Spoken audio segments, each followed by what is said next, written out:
இன்னைக்கு என் வீடு இந்த அளவுக்கு மோசமா இருக்கிறதுக்கு காரணம் முழுக்க முழுக்க என்னுடைய வீட்டுக்காரர் தான். சண்டே அன்னைக்கு மட்டுமாவது வீட்ல இருங்க, எந்த ஒரு வொர்க்குக்கும் போகாதீங்க அப்படின்னு சொல்றதுக்கு முக்கிய காரணமே, அவங்க பப்புக்குட்டி கூட டைம் ஸ்பெண்ட் பண்ணணும் அப்படின்றதுக்காக தான். வீட்ல இருந்தாலும் நான் சும்மா இருக்க மாட்டேன், பெட்ரூம கிளீன் பண்றேன் அப்படின்னு பெட்ரூம கிளீன் பண்றேன்ற பேர்ல வீட்டையே குப்பையாக்கிட்டாங்க. இன்னைக்கு அத்தைக்கு ஏதாவது ஸ்பெஷலா செஞ்சு எடுத்துட்டு போலாம் அப்படின்னு நான் பிளான் பண்ணேன். சரி என் கூட கூடமாட ஏதாவது ஹெல்ப் பண்ணுவாங்க அப்படின்னு பார்த்தா, என்னை விட ஒரு பெரிய வேலையை செய்ய ஸ்டார்ட் பண்ணிட்டாங்க.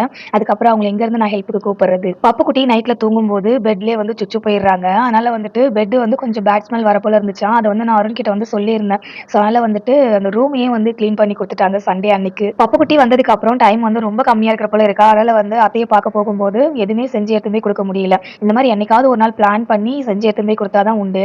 தமிழ் வருஷ பிறப்பு அன்னைக்கு வடை பாயாசம் செஞ்சேனா, ஆனா அத்தைக்கு எடுத்துன்னு போய் குடுக்க முடியல. ஏன்னா ஹஸ்பண்ட் வேலைக்கு போயிட்டாங்க.